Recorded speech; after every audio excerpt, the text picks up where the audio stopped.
கோரக்கரை பத்தி ஏகப்பட்ட வரலாறுகள் அப்பா ஒவ்வொருத்தரும் ஒவ்வொரு மாதிரி சொல்றாங்க. சதுரகிரிக்கு போறீங்க, சதுரகிரி மலை ஏறுறீங்க, கீழே தானிப்பாடைன்னு ஒரு இடம். தானிப்பாடையில இருந்து ஏற ஆரம்பிங்கள். கொஞ்ச தூரம் ஒரு 2-3 கிலோமீட்டர் நடந்து காட்டுக்குள்ள போறோம். அப்புறம் ஒரு வழுக்கு ஒரு பெரிய பாறை, அதுக்கு முன்னால ஒரு 6 மாதிரி ஓடை ஓடுது. அந்த ஓடையில தண்ணி வந்ததுன்னா அவ்வளவுதான். அந்த ஓடையை தாண்டி போயிட்டா பாறைகிட்ட போகணும். பாறைக்கு கீழே ஒரு ஓடை போகுது, அதுல கம்பி போட்டிருப்பான். கம்பியை பிடிச்சிட்டு ஒழுங்கா போகணும். மேல ஏறினா முரட்டு பாறை, வழுக்கி விழுந்தா ஒண்ணுமே இருக்காது. இந்த பாறையில ஏறணும். ஏதோ ஒரு பக்கம் படி மாதிரி இருக்கும். ஒழுங்கா காலை வச்சு மேலே ஏறணும். ஏறினா அந்த வழுக்கு பாறைக்கு போயாச்சு. அங்கிருந்து ஒரு 2 கிலோமீட்டர் அல்லது 3 கிலோமீட்டர் நடந்து போறீங்கன்னா இடது கை பக்கத்துல பாறை கீழே இறங்கும். கீழே இறங்கி பார்த்தா அங்க ஒரு ஓடை ஓடும். மரியாதையா அந்த ஓடையை ஒரு தாண்டணும். ஓடைகளை விழுந்தா ஒண்ணும் தப்பு இல்லை, கரை முடிச்சு போயிடும், அவ்வளவுதான். அப்படி தாண்டுனா அந்த பக்கம் வந்தா குகை இருக்கு. குகைக்குள்ள கோரக்கர் குகை இருக்கிறாங்க. கோரக்கர் அங்கே இருந்தார். இன்னும் சமாதி இருந்து இருக்கிறாங்க. 4-5 சிவலிங்கம் இருக்கு. ஒரு வயசான அம்மா, ஔவையார் மாதிரி காலை நீட்டிட்டு உட்கார்ந்து இருக்காங்க. அவங்களுக்கு சாப்பாடுக்கே தெரியாது. அங்கே இருக்காங்க. அந்த வழக்கு ஏற்றவங்க அவங்க வாட்டில் உட்கார்ந்து எந்த கவலையும் இல்லாமல், முகத்தில் எந்த விதமான உணர்ச்சியும் இல்லாமல் அப்படியே உட்கார்ந்து இருக்கிறாங்க. நீங்க சித்தர்களை பார்க்கணும்னா அங்க போய் பார்க்கணும். நான் ஒரு 5 வருஷத்துக்கு முன்னால பார்த்தேன், இப்ப எனக்கு தெரியல. இப்ப எங்க என்னன்னு தெரியல. ஆனா குகை இருக்கு, அந்த சிவலிங்கம் எல்லாம் இருக்கு. கோரக்கர் அங்கே இருந்தார் அப்படின்னு ஒரு கட்சி. இன்னும் நாகைப்பட்டினம்னு ஒரு ஊர். அந்த காலத்துல சிங்கப்பூருக்கும் பினாங்குக்கு வர்றதா இருந்தா மெட்ராஸ்ல கப்பல் பிடிப்பாங்க, இல்லைன்னா நாகப்பட்டினத்துல தான் கப்பல். SS ரஜூலா அப்படின்னு ஒரு கப்பல். அதை பிடிச்சி 8 நாளைக்கு பெரும்பாடுபட்டு ஒரு வழியா பினாங்குக்கு வருவாங்க. இன்னைக்கு நம்ம 8 மணி நேரத்துல மெட்ராஸ்ல இருந்து இங்க வந்து வீட்டுக்குள்ள வந்து சாப்பிட்டு தூங்கிடலாம். அந்த காலம் 8 நாள். நாகைப்பட்டினம், நாகப்பட்டினத்துக்கு பக்கம்தான் சிக்கல் சிங்காரவேல, அற்புதமான கோயில். நாகப்பட்டினத்துக்கு பக்கத்துல வடக்கு பொய்கை நல்லூர் அப்படின்னு ஒரு ஊர். அங்கே ஒரு அற்புதமான சிவன் கோயில். அந்த சிவனுக்கு பேரு கோரக்கர். கோரக்கர் அங்கதான் சமாதி ஆனார் அப்படின்னு ஒரு கட்சி. நான் அந்த கோயிலுக்கு போயிருக்கேன், கும்பிட்டுருக்கேன், இந்த கோயில்ல பேசியிருக்கேன். கோரக்கர் அங்கே. பாண்டிச்சேரி போயிருக்கீங்களா? பாண்டிச்சேரியில கோரிமேடுன்னு ஒரு இடம், அது கோரக்கர் காடு. கோரக்கர் காடு காலப்போக்கில் கோரக்கர் மேடாகி இன்னைக்கு கோரிமேடு தான் போச்சு. இனிமே ஒரு காலத்துல கோரி முகம்மது இங்க இருந்தாருன்னு சொல்ல போறாங்க. நம்ம இப்படித்தானே கெடுத்தான், படிச்சவன் பாட்டை கெடுத்தான், எழுதினவன் ஏட்ட கெடுத்தான்னு ஆக போகுது.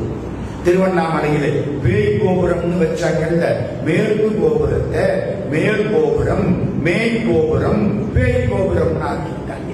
இதெல்லாம் நம்ம பண்ணினது. புதுச்சேரியில கோர்க்காடு, கோரிமேடு, கோரக்கர் தவம் செய்த இடம் அப்படின்னு சொல்றாங்க. இந்த கோரக்கரை பத்தி 2 வரலாறு நான் ஒரு 3 புஸ்தகம் படிச்சேன். ஒன்னொன்னுல ஒவ்வொரு மாதிரி போட்டேன். 2 வரலாறு உங்களுக்கு இப்போ சொல்றேன். ஆனா பெரிய சித்தர். இதெல்லாம் அந்த 18 சித்தர்கள்ல சேரும். கார்த்திகை மாசம் ஆயில்ய நட்சத்திரத்தில் வசிஷ்டருக்கும் ஒரு குறப்பெண்ணுக்கும் பிறந்தவன் கோரக்கர். இப்படி ஒரு வரலாறு இருக்கு. கன்னியான குறப்பெண்ணுக்கும் வசிஷ்ட முனிவருக்கும் பிறந்தவர் கோரக்கர். வட இந்தியாவை சேர்ந்தவர். அநேகமா மகாராஷ்டிரா. நந்திதேவரை குருவாக கொண்டவர். சதுரகிரிக்கு வந்தார். சட்டை துணியை பார்த்தார், பொங்கணரை பார்த்தார், போதரோடு பழகினார், வாகன சூத்திரம் எழுதினார், சமாதியானார். இப்படி ஒரு கதை. இதுக்கு ஒரு பாட்டு வேற இருக்கு. அந்த பாட்டை வச்சுதான் இந்த கதையை சொல்லவே. கோரக்கர் பிறந்த நேர்மை சுந்தரனார் வசிஷ்ட மகாரிஷியாருக்கு புல்லவே காண புறஜாதியப்பா புகழான கன்னியவள் பெற்ற பிள்ளை. வசிஷ்டருக்கும் புறஜாதி கன்னிக்கும் பிறந்த பிள்ளை. வெற்றவே அனுலோமன் என்னதாகும் 2 ஜாதிக்கு பிறந்த அனுலோமன்.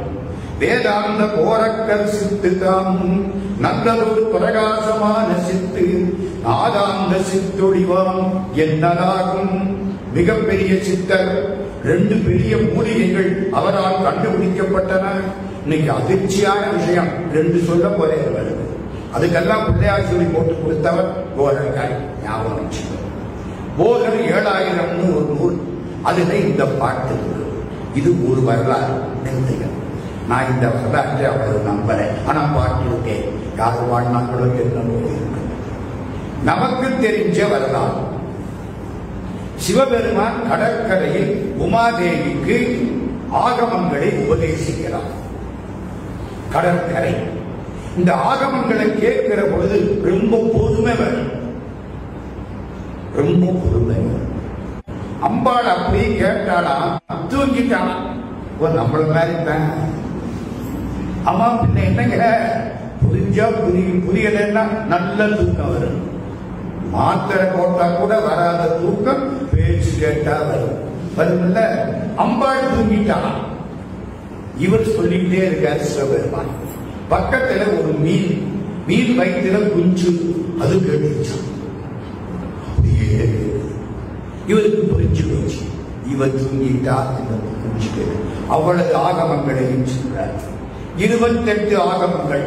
ஆகமம் ஆகி நின்று அன்னிப்பான் தாழ்வாழ்க எல்லாத்தையும் மீன் குஞ்சு கேட்டுட்டு சிவபெருமான் கருணை கிடைச்சது. வெளியில வந்தது. ஒரு வடிவத்தோட வந்தது.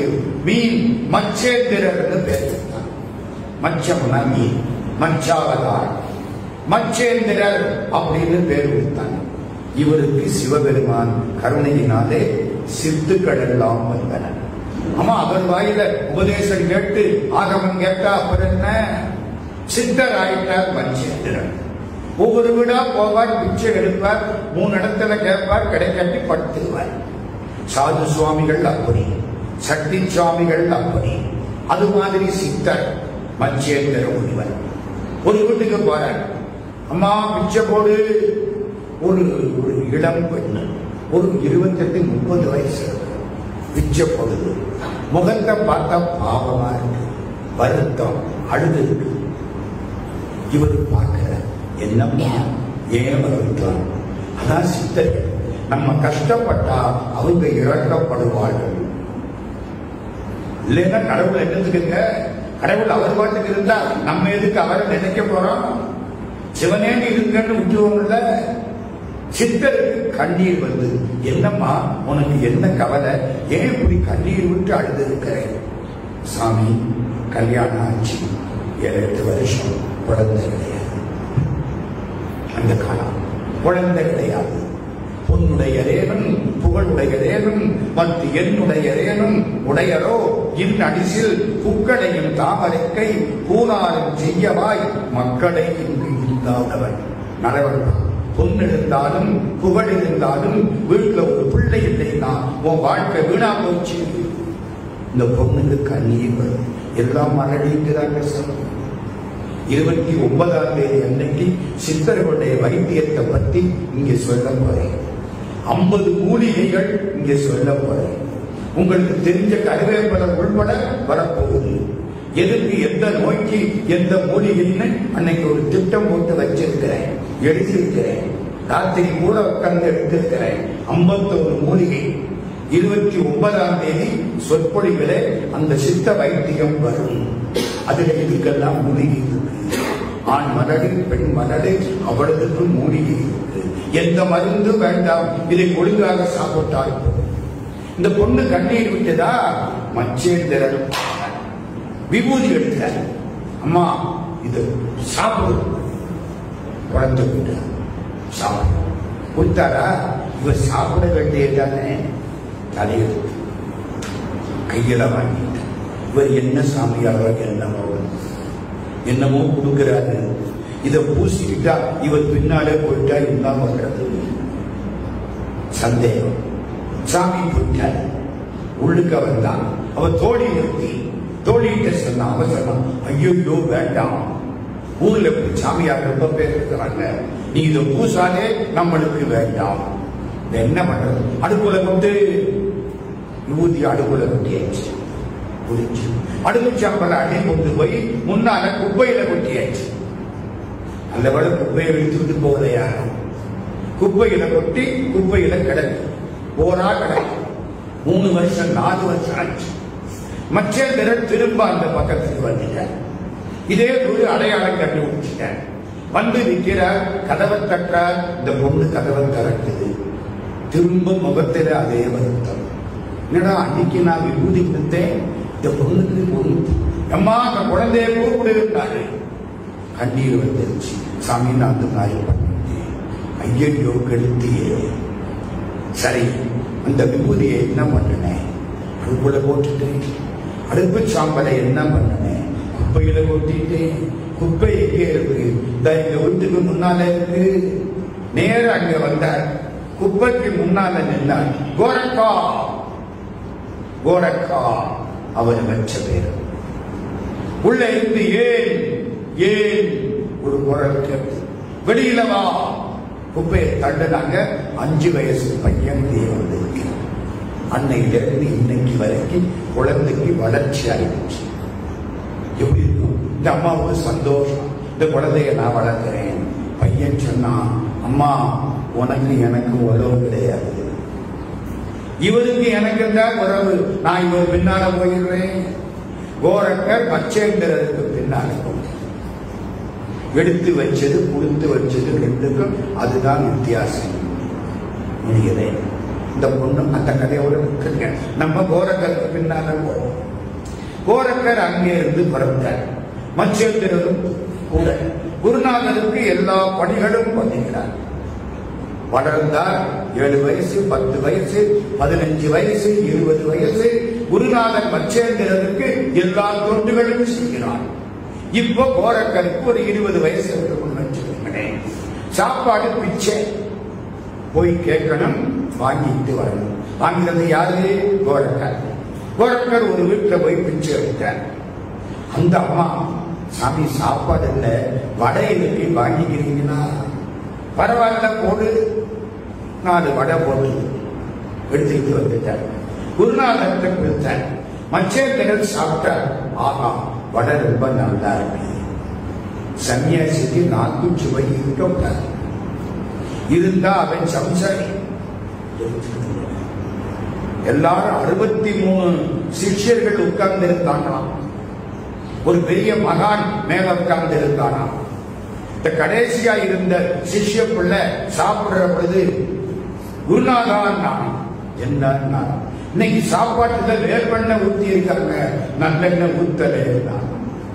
நீ எந்திரிச்சு போன இத்தனை நாளா வேப்பெண்ணெய் தாண்டா ஊத்துறான்.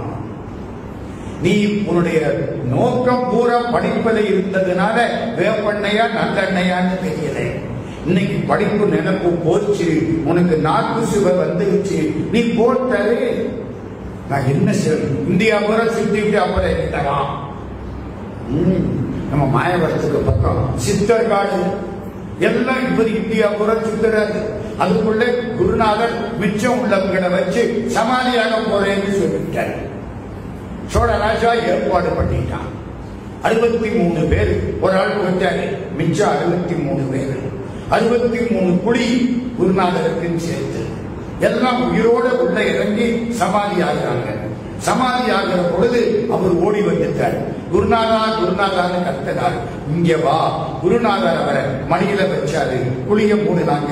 இன்னைக்கும் மாயவரத்துக்கு பக்கத்துல சித்தர் காடு அத்தனை சமாதி இருக்கு. சித்தர் சமாதிகள். மயிலாடுதுறைக்கு பக்கம் சித்தர் காடு. எதுக்கு சொல்ல வந்தேன்? நாக்கு சுவைக்கு அடிக்கப்படக்கூடாது. மச்சேந்திரனுக்கு வடை நல்லா இருக்கிறா. சிஷ்ய பிள்ளை பார்த்தாரு. குருநாதர் ஆசைப்படுறாரு. நாளைக்கு அந்த அம்மாட்ட போய் வடை வாங்கணும். அந்த அம்மா என்ன வடை வியாபாரம் பண்றா? மறுநாள் போயிட்டாரு. பகதி விச்சாந்தே அவர் சாதம் போடுவார். தாயி சாதம் வேண்டாம், வடை நேற்றுக்கு வடை இருந்துச்சு, வீட்டுல சுட்டு இருந்தேன், கொடுத்தேன், நீ என்னையா வடை கேட்கிற? வடை தினம் போட முடியுமா? என் குருநாதர் கேட்டாரு, நான் எப்படியாவது வாங்கி கொடுக்கணும், எனக்கு வடை. அட என்னையா நீ வடை இருந்தாத்தானே, நீ என்ன கொடுத்தாலும் நான் வடை தர மாட்டேன். சரி, உன் குருநாதர் நாளைக்கு உன் கண்ணை கேட்கிறாருன்னு வச்சுக்க, கொடுத்துருக்கியா? கண்ணு தானே, இந்த கொடுத்துட்டேன்னு கண்ணை குத்தி கையில கொடுத்துட்டேன். பொழுது கைகால இருந்துச்சு. என்னடா இந்த மனுஷன் இப்படி இருக்காரு? உடம்புல எது முக்கியம்? கண்ணுதானே முக்கியம். கண்ணே வேண்டும் என்னன்னு வீய கடவே. கைகை கிட்ட தசரதன் சொல்றான், உடம்புல முக்கிய கண்ணு. கோயில்ல தீபம் வந்தா எடுத்து எங்க வச்சுக்கிறான்? கண்ணு. கண்ணுதான் முக்கியம். கண்ணு போச்சுன்னா எல்லாம் போச்சு. கண்ணு தோண்டி விட்டாரு. அப்ப பார்த்தா உடனே போய், சாமி உட்காருங்க, நெய்யில வடை செஞ்சான். இன்னும் ரொம்ப நல்லா இருக்கும். நெய்யில வடை, நெய் வடை. இங்க மதுரையில SS கபேன்னு ஒண்ணு, அந்த காலத்துல நெய் வடை போடுவாங்க.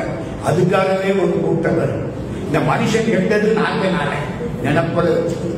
இந்த நான்கு சுவை இருக்கிற வரைக்கும் நம்ம எங்கேயாவது போய் மாட்டிக்கிறோம். முடிஞ்சு நெய் வடை செஞ்சான். வாங்கிட்டு வந்து குருநாதர் கொடுத்த.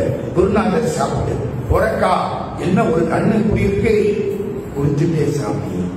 கொடுத்துட்டியா? எதுக்கு? கண்ணை கொடுத்துட்டா வரவான். அடப்பாவி, இப்படி ஒருத்த இருப்பானா? நல்லது, இந்த தன் தளத்தினால கண்ணை கொடுத்த. கண் வந்துச்சு. மச்சேந்திரரும் கோரக்கரும் நடந்து போயிட்டே இருக்கிறாங்க. இது ஒரு நிகழ்ச்சி கோரக்கருடைய வாழ்க்கையில. இப்படி போறாங்களா, மலையாள தேசத்து பக்கம் போயிட்டாங்க. மலையாளத்துக்கு போற பொழுது மச்சேந்திரன் என்ன சொல்றார்? கோரக்கா, நீ இந்த காட்டுல இரு, நான் நாட்டுக்குள்ள போய் பார்த்துட்டு திரும்பி வர்றேன்.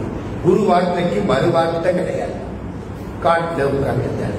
நம்ம மச்சேந்திரன் மலையாள தேசத்துக்குள்ள போயிட்டார். அங்கே ஒரு மகாராணி இளவரசி கல்யாணம் ஆகின.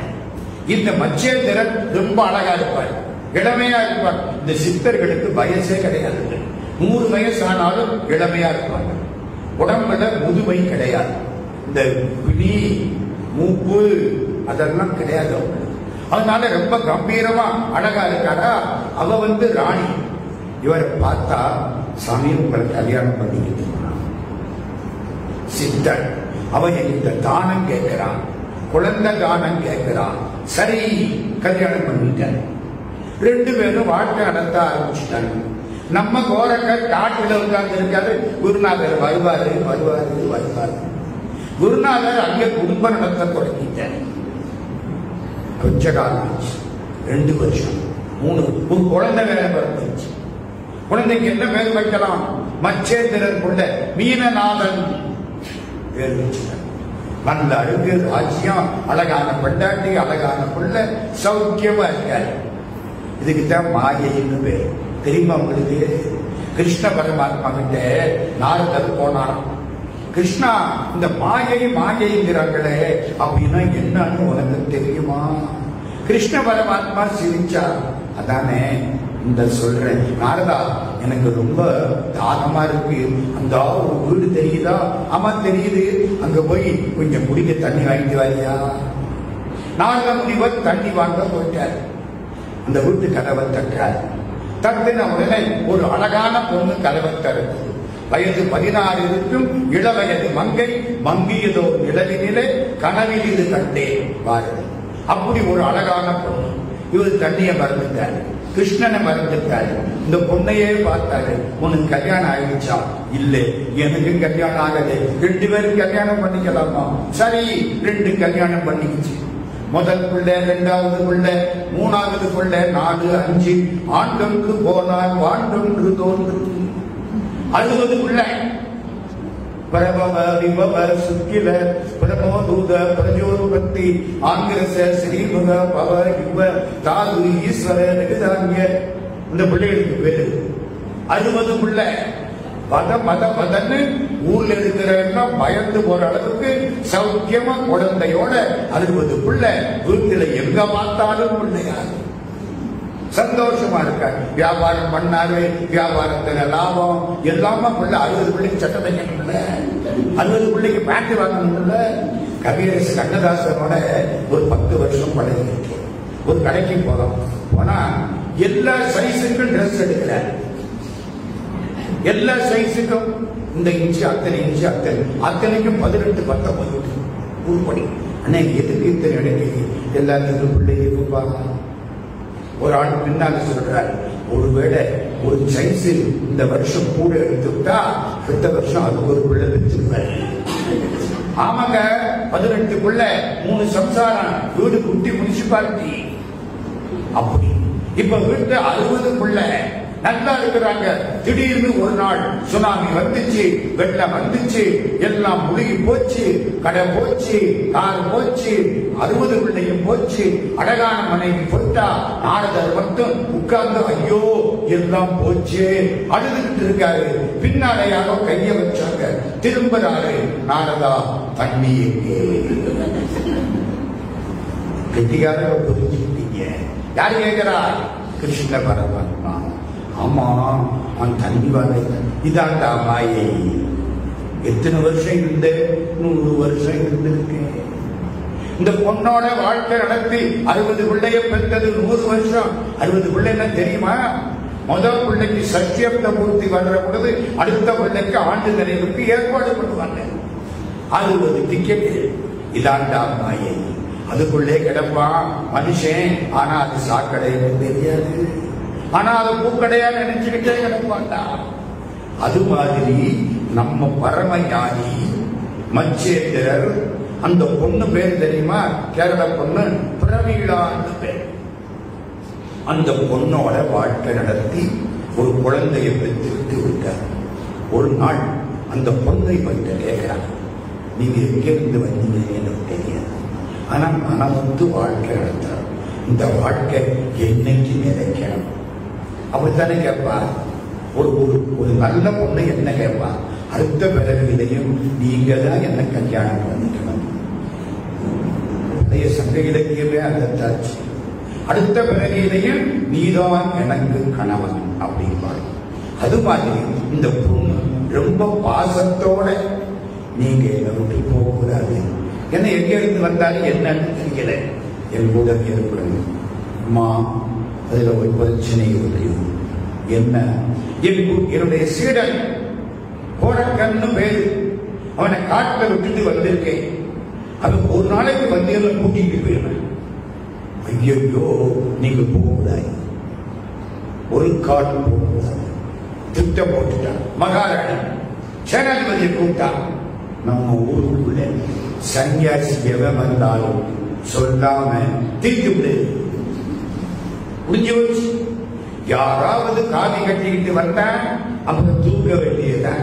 முடிஞ்சு வச்சு வர்றவனை எல்லாம் வெட்டி சாய்ச்சிட்டாங்க. யாரும் வரக்கூடாது.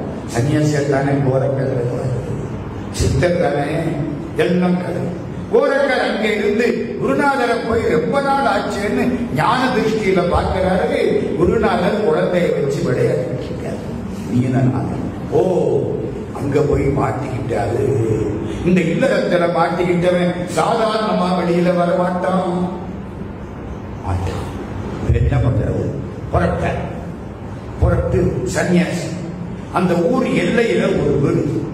பசிச்சு கதவை தட்டினார். அங்க இருந்து ஒரு அம்மா சாதம் போடுது. சாமி எங்க போறீங்க? அந்த ஊருக்குள்ள போற. ஐயோ அந்த ஊருக்குள்ள போனா வெட்டிடுவாங்க. நீங்க சன்னியாசியா போனா வெட்டிடுவாங்க. இந்த ஊர் ராணி அப்படி செஞ்சுட்டா வெளியில யாருக்கு ரொம்ப தெரியாது. ஓ அப்படியா? சரி. ஒரு மரத்தடியில உட்கார்ந்து இருக்காரு. அரண்மனைக்கு கடக்கூத்தாடிகள் போறாங்க. கடக்கூத்தாடினா தெரியுமா? இந்த பெரிய கைத்த கட்டுவான், மேல ஏறி ஆடுவான். ஒரு ஆள் ஒரு டப்பாவை வச்சு அடிப்பான், மேல அடிப்பான். கடக்கூத்தாடி மேல அடிச்சாத்தான் போக முடியும். இந்த இடம் உங்களுக்கு தெரியுமா? பெரிய துவாரம். ஒரு பையன் அது கூட அப்படியே பாயிறான். கையை தூக்கி உள்ள பாய்க்கிறான். அப்படி எல்லாம் பண்ணி கொடுப்பாங்க கடக்கூத்தாடி. திருடைங்க 4 பேர் சேர்ந்தாங்க.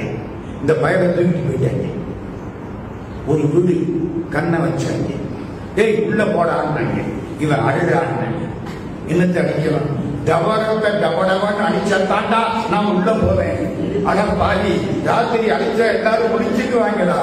அந்த பொட்டு நான் தான் உள்ள போவேன், இப்படி பாய்ச்சிடுவேன். அப்படி அன்னைக்கு அந்த மத்தனை அடிக்கிற ஆளுக்கு உடம்பு சரி, அதை வர முடியல. இந்த கணக்கூத்தாடிகள் அழுதுகிட்டு இருக்கிறாங்க. ஐயோ குட்டு வந்து இந்த ராஜாட்ட போக முடியலையே, ராஜா நிறைய கொடுப்பாரே, எல்லாம் போயிருமே. நம்ம கோரக்கார் அங்க போன உங்களுக்கு என்ன வரும்? மத்தனை அவசியம் அவனுடைய ட்ரெஸ் எடுத்து போட்டாங்க. அவங்க அதுக்குன்னு ஒரு ட்ரெஸ் போட்டிருப்பாங்க. இந்த அந்த காலத்துல நம்ம சர்க்கஸ்ல ஒரு கோமாளி பாருங்க, அவனுக்குன்னு ஒரு ட்ரெஸ் இருக்கும், ஒரு தொப்பி இருக்கும். அது மாதிரி இவருக்கு ட்ரெஸ் போட்டாங்க. இவர் சன்னியாசியா தெரியல, மத்தளத்தை தூக்கிட்டு நல்லா வாசிக்கிறார். உள்ள போயிட்டார். அரண்மனைக்கு போயாச்சு. அரண்மனையில எல்லாரும் பார்க்கிறாங்க. கடற்கொடுத்து அப்படி இருக்கு. அந்த காலத்துல அதனைய வேலை பொழுதுபோக்கு எல்லாம் பார்க்கிறாங்க. மச்சேந்திரநாதர் கோரக்கரை பார்த்துட்டார். வந்துட்டான். தெரியுமா இல்லையா? என்ன பண்ணனா மறைக்க முடியும்? வந்துட்டான். பக்கத்துல மனைவி, இந்தா கொஞ்சம் மேல அடிக்கிறான், நல்லா அடிக்கிறான். அவன் அடிக்க வந்து என்ன முடிக்க வந்துக்கிறான். அந்த பொண்ணுக்கு எப்படி இருக்கு? ஐயோ அரண்மனைக்குள்ள வந்து நேர இங்க வந்துட்டார் கோரக்கர். குருநாதா இங்க இருக்கக்கூடாது, வாங்கோ. கல்யாணம் பண்ணிட்டேன். இந்த பொண்டாட்டி ரொம்ப அழகா இருக்கா, ரொம்ப பாசமா இருக்கா. இந்த மாதிரி இதான் என் புள்ள மீனநாதன், கொஞ்ச நாளைக்கு இருந்துட்டு வர்றேன்டா. அதுதான் இயல்பு. கொஞ்ச நாளைக்கு இருந்துட்டு வர்றேன். குருநாதனை என்ன பண்றது? பார்த்தா நான் இங்கே இருக்கட்டுமா? ராணி பார்த்தா நல்லா இரு, நல்ல வேலை. இங்க இருந்தா யாராவது ஒரு பொண்ணை விட்டு மயக்கி இந்த ஆலயம் ஒரு வழி பண்ணி கொடுப்போம். அவன் பண்ணலாம்ல, வேற என்ன பண்றது? உட்கார வச்சாச்சு. கோரக்கர் அரண்மனையில இருந்தார். ஒரு நாள் இந்த பிள்ளை மீனநாதன் மரங்கட்சிடம் கழுவணும். மச்சேந்திரர் கோரக்கரை கோரக்காண்டார். அந்த இந்த குழந்தையை கொண்டு கழுவி கொண்டான். குளத்துக்கு தூக்கிட்டு போனார். கழுவுனார், துவச்சார், காய போட்டுட்டார். இங்க வந்து பார்த்தா பிள்ளைய காண. கோரக்காய் என்ன பண்ணனே? துவச்சு காய போட்டுட்டே. அட பாவி, கெடுத்தியே, துணி மாதிரி நினைச்சு விட்டியே, அது பிள்ளை இல்ல. வந்து பார்த்தா 108 சுக்கு குழந்தை நடக்கும். என் குழந்தை என்னடா பண்ணிட்ட? குழந்தைக்கு இப்ப நான் என்னடா பண்றது? உங்களுக்கு என்ன பண்ணு குருநாதா? அதுலதானே பண்ணும், கூப்பிடுறேன். அதான் மீனநாதா 108 பயலுங்க வந்துட்டாங்க. ஏண்டா எனக்கு ஒரு பிள்ளை தானே, நீ என்ன 108 பிள்ளைய கொண்டாந்துட்ட? இதுல யாரா என் பிள்ளை? திரும்ப சேர்த்தாரு, கொடுத்தாரு. இந்த ஆளுக்கு ஒரு பிள்ளை. மகாராணிக்கு பயந்தே போச்சு. இந்த ஆளு பொல்லாத ஆளா இருக்காங்க. குழந்தைகள் 108 ஆக்குறாரு, அப்புறம் சேர்க்கிறாரு. அடிக்கவும் தெரியுது, ஆக்கவும் தெரியுது. நமக்கு அதிக தனியா தெரியும். ஒரு பூச்சி போனா நசுக்கிடுவான். திரும்ப உயிர் உண்டாக்க முடியுமா? முடியலையே. வேகமா நசுக்கிறவது யோசிக்கணும் இல்ல, திரும்ப உண்டாக்க முடியுமா? உன்னால் உருவாக்க முடியாததை அடிக்க உனக்கு எந்த காலத்திலும் உரிமை கிடையாது. கருணையை பார்த்தா இந்த மகாராணி, அதே அப்பா பயமா இருக்கே, இந்த மாதிரி ஆளை இங்க வச்சிருந்தா இனிமே என்ன செய்வாரோ, எந்த நேரத்தில் யாரும் தவிர்ப்பாரோ, இந்த குழந்தையோட போச்சு, எனக்கு என்ன ஆகுமோ தெரியல, யோசிக்கிறா. அந்த நேரம் பார்த்து கோரக்கர் அவ பக்கத்தில் வர, அம்மா மச்சேந்திரரை உதவி, நான் உங்க பக்கத்துக்கு வர மாட்டேன். மச்சேந்திரன் சொல்ற, இவனை இங்க வச்சிருந்தீங்கன்னா ரொம்ப ஆபத்து, இவன் போகணும்னா இவன் கூட நானும் போகணும். அந்த அம்மா அரவணசோட கணவனை மீந்தாள். மச்சேந்திரர் புறப்பட்டார். கோரக்கர் முன்னானே. கோரக்கர் சொன்னார், குருநாதா கையில எதையும் எடுத்துக்கொண்டு போகக்கூடாது, வழியில் கள்வர் பயம், மடியில கனவு இருந்தா வழியிலே துன்பம் உண்டாகும். சரி, முதல்ல கோரக்கர், பின்னாலே மச்சேந்திரர். இந்த பொண்ணு பிறமையெல்லாம் பின்னால வந்தான். இவ்வளவு காலம் என் கூட வாழ்க்கை நடத்தி சந்தோஷமா. இப்ப விதி உங்களை பிரிச்சு நீங்க பட்டினி கிடைக்கக்கூடாது. ஒரு தங்க கட்டி அரண்மனையில பத்திரமா வச்சுக்கோங்க. இந்த முன்னால போறவங்களுக்கு தெரிய இவர் சரி வாங்கி உள்ள வச்சுட்டார். நடந்து போயிட்டே இருக்காங்க. எயிட்டாப்புல 4 பேர் வர என்னன்னு கேட்டாங்க. ஐயோ இந்த பக்கம் பார்த்து போங்க, திருத்து பயில 4 பேர் தேர்றாங்க. இவருக்கு பயமா இருக்கு. கோரக்கர் சொல்றார், நம்மள்கிட்ட தான் ஒண்ணு கிடையாது, போவா இல்லை இல்லை போக வேண்டாம். என்ன குருநாதம் வேணாண்டா, இங்கே இருந்துருவோம், நாளைக்கு போயிருவோம். அவருக்கு சந்தேகம் வராது. ராத்திரி பார்க்கிறாரு, இவர் பையனை ஒரு தூங்குற போது இவரது தங்க தூக்கி வெளியே கல்ல தூக்கி உள்ள வச்சு இவர் மறுநாள் காலையில நடந்து போயிட்டு பைக்குள்ள கையை விட்டு எடுக்கிறாரு. கல்லு கோபம் வராங்க. ஏண்டா பாவி, என் பிள்ளைய துவைச்சு காயப்பட்டேன், இன்னும் அந்த பாசம் விட மாட்டேங்குது. என் பிள்ளைய துவைச்சு காயப்பட்டேன், என் மனைவியை விட்டு என்ன பிரிச்சேன், இப்போ என் தங்கத்தை எடுத்துக்கிட்டீங்களா, என்னடா நினைச்சிருக்கேன். ஒரு தோணுது, குருநாதர் மாட்டிட்டாரு. பொன்னாசை மண்ணாசை பொன்னாசை எல்லாத்திலையும் மாட்டிக்கிட்டாரு. ஐயோ இப்படி சித்தர் இப்படி ஆகிட்டாரு. உங்களுக்கு என்ன வேணும்? தங்கம். இங்க வாங்க. ஒரு பாறை, பாறை மேல ஏறி நின்னாரு நம்ம கோரக்கர். சிறுநீர் கழிச்ச பாறை பூரா தங்கம் வந்துச்சு. பாறை பூரா தங்கம் வேணுங்கிறத எடுத்துக்கிட்டார். அவருக்கு எப்படி இருக்கும்? நம்ம சித்து அதை மறந்துட்டு இந்த தங்கத்துக்கு ஆசைப்பட்டமே.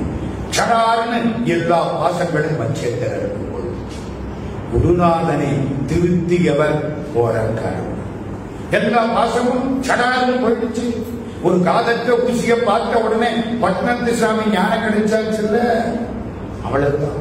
ஒரு வார்த்தையில துளசிதாசருக்கு ஞானம் கிடைச்சது இல்ல. படிச்சுன்னு என்னடா இவன் சிறுநீர் கழிக்கிற, அது தங்கமாயிடுச்சு. நம்ம சிறுநீரை மற்ற மத்தானே நினைக்கிறோம். நம்ம சிறுநீரை கையில பட்டா அந்த கழுவுறது அதானே உள்ளே இருந்துச்சு. புரியுதா? சிறுநீர் கழிக்கிறான், தங்கம் ஆயிடுச்சு. அப்படின்னா தங்கம் அவ்வளவு மட்டும் வேண்டாம். மச்சேந்திரருக்கு இப்பொழுது ஞானம் கிடைச்சது.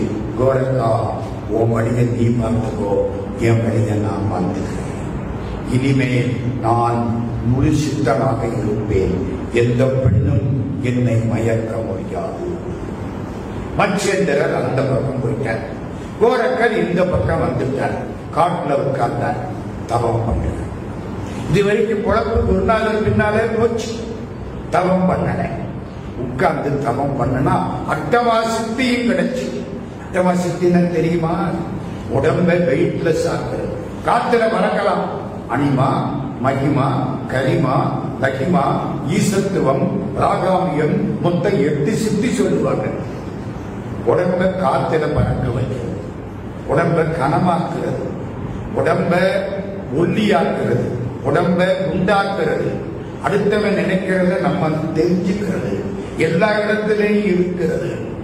இதெல்லாம் அட்டமாசித்திகள். அட்டமாசித்தியும் வந்துச்சான். அகிலேஸ்வரிய கும்பிட்டா அட்டமாசித்தியும் கிடைக்கும்னு தாய்மான சுவாமி பாடுறாரு. அட்டசித்தினர் தன்பருக்களுடன் விருது கட்டிய பொன்னன்னமே, அண்ட கோடி புகழ் காவை வாடும் அகிலாண்ட நாயகி என்னம்மையே. அடியார்களுக்கு அட்டசித்தியும் போனாங்க. அட்டமாசித்தி கிடைச்சது. கைலாசத்துக்கு போனார். சிவபெருமான் காலில் விழுந்தார். காய சித்தி பெற்றார். காயசித்தின தெரியுமா? உடம்பு வஜ்ரமாயிடுச்சு. வாழை கொண்டாந்து வெட்டினாலும் வாழ்தான் உடை, குண்டு போட்டா ஒண்ணு ஆகாது. வஜ்ரம் காயசித்தி. அங்கிருந்து புறப்பட்டு வாரார். இந்த உடம்பு நல்லா இருக்கு, இந்த உடம்பு தான் எல்லாம். உடம்புக்குள்ள ஒண்ணு இருக்குங்கிறது அப்போ தெரியல. உடம்பு தான் எல்லாம். என் உடம்பை யாரும் அழிக்க முடியாது. எதிர்த்தாப்புல அல்லமதேவர்னு ஒருத்தர் வரார். அல்லமதேவர் யாரு தெரியுமா? கன்னடத்தில் ரொம்ப பெருசா ஒரு பேர் கொண்டாடுறாங்க, அல்லமதேவர். சிவபெருமானுடைய அருள் பெற்றவர். கன்னடத்துக்காரங்க சிவ அம்சம் பெற்றவர் இருக்கிறார். சிவனுடைய அம்சம் பெற்றவர். அல்லமதேவர் அங்கே இருந்து வர்றார். கோரக்கர் அல்லமதேவரை சந்திக்கிறாங்க. கோரக்கர் அவரை பார்த்தார். நான் அட்டமா சித்தி பெற்று இருக்கிறேன், இந்த உடம்பை வஜ்ரமாக்கி விட்டேன், இந்த உடம்பு அழியாது. கோரக்கா, அழியும், கொஞ்ச நாளாகும். என்னைக்கு அழியத்தான் போகுது. அட இன்னைக்கு இல்லைன்னா 5000 வருஷத்துக்கு அப்புறம் நிறைய உடம்பு மேல ஆசை வச்சு உடம்ப காய சுத்தி பண்ணி இது பெருசுன்னு நினைக்காதே. என்ன இப்படி சொல்றீங்க? ஒரு வாழை எடுத்து என்னை வெட்டுங்க, உடம்புல ஒரு சொட்டு ரத்தம் வந்தால் நான் சித்தன் இல்லை. சரி, அல்லமதேவர் சரியான வாழை எடுத்தார். இவர் கம்பீரமா நிற்கிறார். கழுத்துல பார்த்து வெட்டினார். டங்குன்னு ஒரு சத்தம், வாழ்க்கையில விழுந்துருச்சு. இவருக்கு கொஞ்சம் கூட காயமில்லை. பாத்தியா, என் உடம்ப நான் எப்படி வஜ்ரமாக்கி விட்டேன். உடம்புதான் இருந்தான். அல்லமதேவருக்கு பாவம். உடம்பு ஒரு கருவிதாண்டா, உடம்பு போயிருந்தா உள்ளந்தாண்டா முக்கியம். உள்ளத்துக்குள்ள இருக்கிற கடவுளை பார்க்காம இந்த உடம்பை பார்த்துக்கிட்டு இருக்கியே. நம்ம ஊர்ல சில பேர் பயில்வானா இருக்கான், பார்த்திருக்கீங்களா? காலையில 4 முட்டை, சாயந்தரம் 40 முட்டை எல்லாம் சாப்பிட்டு உடம்ப மத மாதிரி ஆக்குவான். ஒரு நாள் விழுகா முடிஞ்சு போயிடும். தூக்குறதுக்கு 100 ஆள் வெட்டிடும். 4 ஆள் சமயம் 100 ஆள் தூக்க வெட்டிடும். உடம்ப பெருசுன்னு நினைக்காதே. இன்னும் உனக்கு அந்த நினைப்பு இருக்கே. இப்ப அல்லமதேவர் இவர்கிட்ட சொல்றார், ஆமா உன்னை வெட்டினேன், வெட்டுப்படல. கோரக்கா, நீ என்ன வெற்றியா? சரி எடுத்தார். அல்லமதேவர் நிற்கிறார். கழுத்துல வெட்டுறார். சரட்டுன்னு காத்துல போனா கூட அப்படி போயிட்டு வாழி வந்துருச்சு. இந்த காத்துல வெட்டினா எப்படி இருக்கும்? உடம்பு லேசாயிடுச்சு, காற்று மாதிரி ஆயிடுச்சு, பஞ்சு மாதிரி ஆயிடுச்சு. இப்படி வெட்டுறாரு, அப்படி வெட்டுறாரு, ஒன்னும் புரியல. அவர் மேல வெட்டு படல, ஏதோ காத்துல வாழ விட்டார்களே. புரிஞ்சு போச்சு. அல்லமதேவர் இவரை பார்த்து சொல்கிறார், கோரக்கா, உடலையே ஆன்மா என்று எண்ணாதே. உடம்பு வேற, ஆன்மா வேற. இந்த எண்ணம் மாற வேண்டும். உன் பிறவி நீங்க வேண்டுமானால் குகேசனை வழிபடு. குகேசனா, அது யாரு? குகையிலே இருக்கிற ஈசன். குகையா? மனசு காட்டா குகை. அதுல இருக்கிற கடவுள். அவருக்கும் உடம்பை விட உள்ளம் முக்கியம். ஆனா உடம்ப வச்சுதான் உள்ளத்தை பாதுகாக்கணும். திருமூலர் அதனாலதான் புகழோட நிற்கிறார். அந்த காலத்திலே உடம்பு வேண்டாம்னு தான் எல்லாரும் சொன்னாங்க. உடம்பு வேண்டாம். திருவள்ளுவரே சொல்றார், பிறப்பதற்கள் உற்றார்க்கு உடம்பும் மிகை அப்படிங்கிறோம். இந்த உடம்பு வேண்டாம். நம்ம இவரு மாணிக்கவாசகர் சொல்றார், குப்பாயம் இருக்க இல்லை புவி கொள்ளாய் போவே போ. குப்பாயம்னா இந்த உடம்பு சட்டை. இந்த உடம்பு எனக்கு வேண்டாம். ஆனா திருமூலர் சொல்லுவார், உடம்பினை முன்னம் இழுக்கென்றிருந்தேன், உடம்பினுக்குள்ளே உருவம் கண்டேன். உடம்புலே உத்தமன் கோயில் கொண்டான் என்று உடம்பினை யான் இருந்து ஒம்புகின்றேனே. சுவர வச்சு தாண்டா சித்திரம் எழுதணும். ஆமா, அதுக்காக சுவரே முக்கியம் தெரியக்கூடாது, சித்திரம் தான் முக்கியம். இப்போ அல்லவர் சொன்ன உடனே இவருக்கு புரியுது, குகையிலே உள்ள சிவத்தை கும்பிடு, இறை வழிபாடு முக்கியம், உடம்பை மட்டும் வளர்த்துக்கிட்டு தெரியாதே. கோரக்கருக்கு இப்ப புத்தி வந்துருச்சு. திரும்ப தவத்தில் உட்கார்ந்த வரதமேடு அப்படின்னு கைலாசத்துக்கு பக்கத்துல ஒரு மேடு, மேட்டில் உட்கார்ந்தாரா. இவர் கூட இன்னொரு சாமியார் வந்து பக்கத்துல உட்கார்ந்தார். தவத்தில ஃப்ரெண்டு அவரு பக்கத்துல உட்கார்ந்தார். உங்க பேரு என்ன? பிரம்மமுனி. உங்க பேரு? கோரக்கர். 2 பேரும் பக்கத்துல உட்கார்ந்து தவம் பண்ண ஆரம்பிச்சு. நிறைய நாள் தவம் பண்ணாங்க, முழிச்சாங்க. அவர் இவரை பார்த்தார், நம்ம எல்லாம் இவ்வளவு காலம் தவம் பண்ணியிருக்கோம், அப்போ நம்ம கடவுளுக்கு சமானம். அந்த ஆணவம் வந்துருச்சு. கடவுளுக்கு யாரும் சமானம் இல்லை. தனக்கு உமை இல்லாதான் தாழ் சேர்ந்தார் கல்லால் மனக்கவலை மாற்றல். இந்த ஆணவம் வந்துடும். நான் சொன்னா தப்பா எடுத்துக்க மாட்டேங்குது. எங்க ஊர்ல சைவ சித்தாந்தம் ரொம்ப பேர் பேசுறாங்க.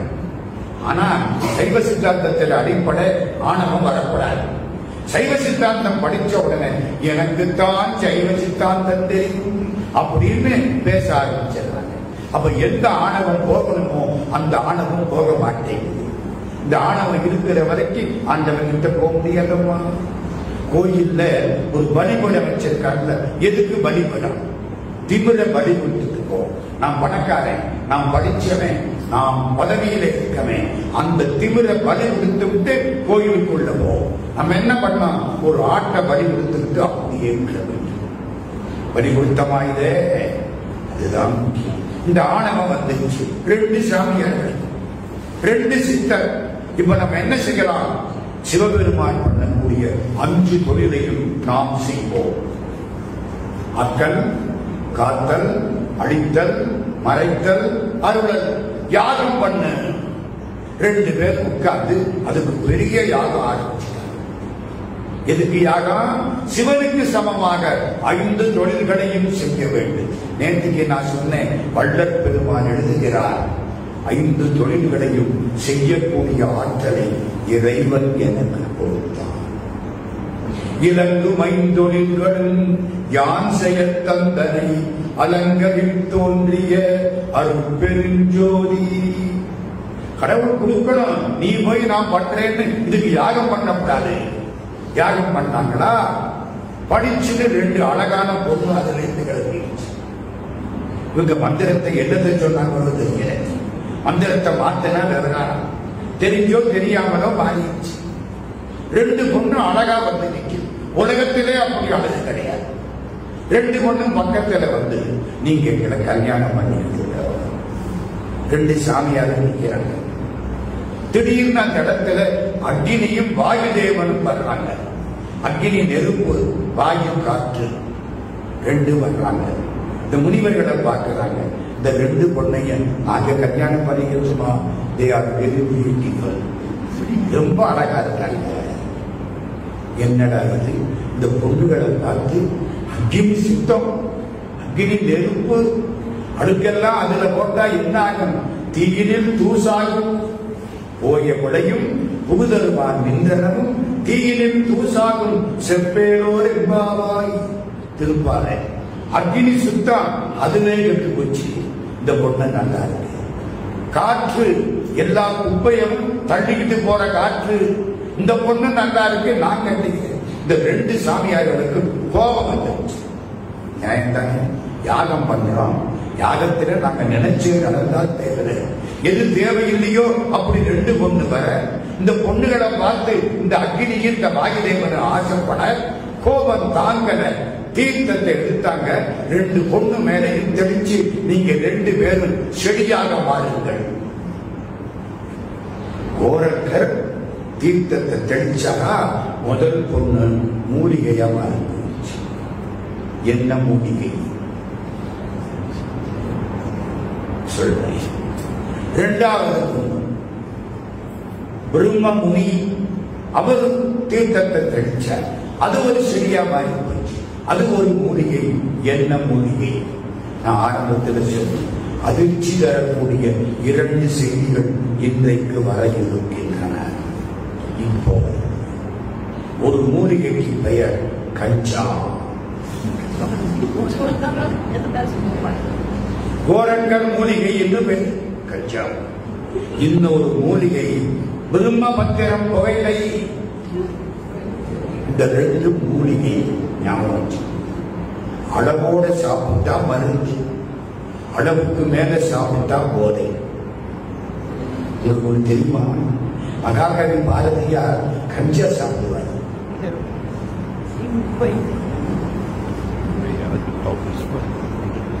ஒருத்தர் கேட்டாரா, என்ன சாமி கஞ்சா? பாண்டியா, இதை சாப்பிட்டா 1 வாரத்துக்கு பசிக்காதுடா, வீட்டுல சோத்துக்கு வழி இல்லை. வறுமை, கொடுமை. என்ன தெரியுமா உங்களுக்கு? இந்த 2 மூலிகையை பத்தி நான் கொஞ்ச நேரம் படிச்சேன். இந்த சித்தர்கள் இந்த 2 மூலிகையை பத்தி ஒரு பெரிய செய்தியை எழுதியிருக்கிறார்கள். இந்த மூலிகைகள் 2ம் அலைவாயும் மனத்தை நிறுத்தும். கஞ்சாவை போட்டுட்டு அப்படியே உட்கார்ந்து இருப்பாங்க. பார்த்தீங்களா? இந்த மனசு எங்கேயும் போய் கான்சன்ட்ரேஷன், ஒருமைப்பாடு உணர்வு கிடைக்கும். ஆனால் அளவோடு பயன்படுத்த வேண்டும். சில வீடுகள்ல குழந்தை பிரசவமானா கொஞ்சம் போல மது கொடுப்பாங்க, கொஞ்சம் கொடுக்கணும், பாட்டிலா கொடுக்கணும். இவன் எங்க கிட்ட அளவோட சாப்பிடாம அளவுக்கு மேல சாப்பிட்டு போதையா மாத்தி இப்ப கஞ்சானாலே பயமா இருக்கு. கைலாஷ் யாத்திரை போனோம். ஒரு இடத்துல ஹெலிகாப்டர்ல போக வேண்டிய சூழ்நிலை. இப்ப இந்த 2018 போனேன். ஹெலிகாப்டர்ல போகணும். ஹெலிகாப்டர் சாயந்தரம் 6 மணிக்கு அந்த சூரிய வெளிச்சம் குறைஞ்சோ போகாது. ஏர்போர்ட்டை மூடிவிடுவாங்க. ஒரு சின்ன இடம் அதான் ஏர்போர்ட். அதுல இருந்து அடுத்த ஸ்டாப் போனா நம்ம திபெத்தை தாண்டி சீனாவுக்குள்ள, திபெத்துக்குள்ள போகலாம், நேபாளத்தை தாண்டி. நாங்க எல்லாம் நிக்கிறோம். திடீர்னு ஒரு அனௌன்ஸ்மெண்ட், ஏர்போர்ட் மூடப்பட்டது. நாளைக்கு காலையில தான் இனிமே ஹெலிகாப்டர் போகும். நாங்க 10 பேர் நிக்கிறோம். எங்க பொட்டக்காடு மலை ஏற்பாடு பண்ணவர் எங்க கூட வந்தவர் நல்ல புண்ணியவான். அவர் போனாரு, ஒரு இடத்துல பேசினாரு. அந்த வீட்டு மாடியில ஒரு இடம் பிடிச்சாரு. நல்ல தர மெத்த படுக்க வச்சாரு. சாப்பாட்டுக்கு என்னையா பண்றது இருக்க நான் பாக்குறேன். அந்த வீட்டுக்குள்ள போனாரு. சொன்னாரு, அந்த வீட்டுக்காரங்க மொழி தெரியாதவங்க குளிய தோன்றாங்க. உள்ளே இருந்து காலிப்பட வருகிறது. புதுசு ஃப்ரெஷ் வெங்காயம் தோண்டி எடுக்கிறாங்க. அருமையா பூரியும் காலிப்பழவரும் போட்டு கொடுத்தாங்க. அன்னைக்கு சாப்பிட்ட மாதிரி என்னைக்கு சாப்பிட்ட புதுசு. நம்ம வீட்டுல காலிப்பழவரை அதை வாங்கி கடையில ஒரு வாரம் வச்சிருக்கு. அதை நம்ம வாங்கி வீட்டுல ஃப்ரிட்ஜில் ஒரு வாரம் வச்சிருக்கு. அதுக்கப்புறம் காலிப்பழவரை குருமா பண்ணி குருமாவில பரிசை எழுதி 1 வருஷத்துக்கு ஃப்ரிட்ஜில் வச்சிருக்கு. அதுக்கப்புறம் எடுத்து குருமா சாப்பிடுறான். இது புதுசு. என்ன அருமை! ஆகா, அருமையா இருந்து விஷயத்துக்கு வர்றேன். சாயந்தரம் ஆச்சு, ராத்திரி சாப்பிட்டலாம், கொஞ்சம் வாக்கிங் போகலாம்னு நாங்க ஒரு 4-5 பேர் வெளியில வர்றோம். ஒரு செடி, எங்க கூட வந்த ஒரு அம்மா இந்த செடியை எடுத்து அப்படி பார்த்தோம். என்ன, நம்ம ஊர் பக்கம் இதை பார்த்ததே இல்லை. இந்த செடி இங்கே இருக்கு. கூட வந்த ஒருத்தர், இந்த செடியை எடுத்துட்டு போனா உங்களை பிளைட்ல ஏற்ற மாட்டாங்க. என்னங்க, இதான் கஞ்சா. அந்த அம்மாவுக்கு கைகால வரும்னா கொஞ்சம் கொண்டு போங்க, வீட்டுக்காரருக்கு கொஞ்சம் கொடுக்கலாம். அவரு கொடுக்காமலே அப்படித்தான் இருக்காரு. நீ கொடுத்து வேற கஷ்டப்படணும். சில பேர் அதுக்காகவே வர்றாங்க. பாட்டு போட்டுட்டு உட்கார்ந்து கொஞ்ச நேரத்துக்கு எல்லாம் மறந்து போயிடும். மனுஷனுக்கு அதானிய இந்த மனசுல விட மாட்டேங்குது. கண்டதை நினைக்கிறே மனசு சாகனம். அதனால கஞ்சாவுக்கும் புகையிலைக்கும் விரும்ப பத்திரம் புகையிலைக்கு பேர். கஞ்சாவுக்கு கோரக்கர் மூலின்னு பேர். ஒரு முக்கியமான செய்தி சொல்லணுமே, இந்த 2 பொண்ணையும் பார்த்து ஆசைப்பட்டாங்கன்ற வாயும் அக்னியும் 2 பேரும் படிச்சு நெருப்பும் தண்ணியுமா மாறி போட்டாங்க. புகையிலைக்கு தண்ணி வேணும், கஞ்சாவுக்கு நெருப்பு வேணும். அந்த பொண்ணோட 2 பிடிச்சிருந்துச்சு. இந்த வாழ்க்கையை எங்க போயிட்டு இறந்ததுக்கு அப்புறம் கூட நினைப்பு நம்மள விட மாட்டேங்குது. மாறினா கூட இன்னைக்கு முறையோடு அளவோடு பயன்படுத்தினால் இந்த 2ம் வாழ்க்கைக்கு பயன்படும். சித்தர்களுக்கும் ஞானிகளுக்கும் சரி, நம்மளுக்கு வேண்டாம். ஒரு இப்ப 2 பேரும் இந்த பொண்களுக்கு சாபம் கொடுத்தாங்களா, தவம் குறைஞ்சு போச்சு. சாபம் கொடுத்தா தவம் குறையும். விஸ்வாமித்திர முனிவர் ராமரை கூப்பிட்டு, நீ பாதுகாப்பா இரு, நான் யாகம் பண்றேன். ஏன், வர்றவனை ஒரு பார்வை பார்த்தா அவன் எரிச்சு போயிடுவான்ல. தவம் குறைஞ்சு. நீங்க சாபம் கொடுத்தா தவம் குறைஞ்சு. இப்ப இவங்க பண்ண தவம் குறைஞ்சு. என்னடா சிவபெருமான் மாதிரி 5 தொழில் பண்ண நினைச்சோம், முடியலையே. சிவபெருமானே, பெருமான் காட்சி கொடுக்கிறார். நீ 2 பேரும் பண்ணது தப்புடா. நீ கடவுள் நிலையை அடைய முடியாது. இந்த 5 தொழில் உனக்கு வேண்டாம்.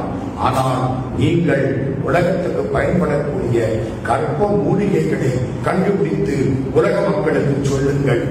வாழ்த்திட்டு சிவபெருமான் போயிட்டார். இந்த யாகம் போதும், யாகம் வேண்டாம். இப்போ கோரக்கருக்கு புத்தி வந்துருச்சு. பல சித்தர்களை பார்த்தார், நிறைய செய்திகள் எல்லாத்தையும் எழுதினார். சித்தர்கள் எதையும் மறைபொருளாத்தான் சொல்லுவாங்க, நேரடியா சொல்ல மாட்டாங்க. ஏன் நேரடியா சொன்னா அயோக்கியர்கள் அதை பயன்படுத்திக் கொள்வார்கள். நான் சொன்னது புரியுதா? புரியுதுங்க. புரியுதா கூட ஒன்று சொல்றேன். திருமூலர் ஒரு சித்தர். திருமந்திரம் 3047 பாட்டு. மாரகம்னு ஒரு தலைப்பு. குறிப்பிட்ட மூலிகைகளை எடுத்து வச்சு அதை நல்லா கொளுத்தி எரிய விட்டு சில மந்திரம் சொல்லி பேரை சொன்னா அந்த ஆடு செத்து போவான். என்ன மந்திரம் சொல்ல சொன்னா நம்ம ஆடு கொளுத்தி ஊரையே கொளுத்திடுவான்ல. அவன் இவனை கொளுத்துவான், இவன் அவனை கொளுத்துவான். எதிர்கட்சி ஆளுங்கட்சியை கொளுத்து, ஆளுங்கட்சி எதிர்கட்சியை கொளுத்து. அதுக்காக மறைவா சொல்றது. இன்னொன்னு தெரியுமா? ஒரு மூலிகைய மறைவா பேர் வச்சாங்க. நிறைய நாள் சளி இருக்கா? ஆமா சார். இழுக்குதா? ஆமா சார். படிக்க முடியலையா? ஐயோ ஆமா சார். இருபுறங்கின் கையை எடுத்து வந்து ரசம் வைத்து சாப்பிடு. இருபுறங்கின் கை, 2 குரங்க ஒடிச்சு கையை ஒடிச்சு ரசம் வைங்கின்னு அர்த்தமா? இல்லை. முசு முசு கை.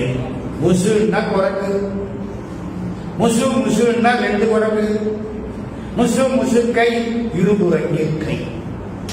மறைவா சொல்லி புரிய வச்சு தெரிஞ்சவனுக்கு தெரியட்டும், அயோக்கியனுக்கு தெரியக்கூடாது. மறைவால்தான் சொல்லணும். சித்த வைத்தியம் இன்னைக்கு நமக்கு புரியாம போறதுக்கு காரணம் இந்த மறைவான சொற்கள். மூலிகை என்னன்னு நம்மளால கண்டுபிடிக்க முடியல. இப்படித்தான் எழுதணும். கோரக்கர் என்ன பண்ணாரு? எல்லா சித்திரத்தையும் கேட்டு மறைவா எழுதாம வெளிப்படையா பாடிட்டு இருக்காரு. எல்லாருக்கும் தெளிவா தெரிகிறாப்பட. தேவர்கள் எல்லாம் வந்தார்கள். ஐயோ, தீயவர்கள் இதனால் சக்தி பெறுவார்கள், இதை பயன்படுத்தினால் தீயவர்களுக்கு நன்மை வரும். இவருக்கு தெரியாம பல ஏடுகளை எழுத்து விட்டார்கள்.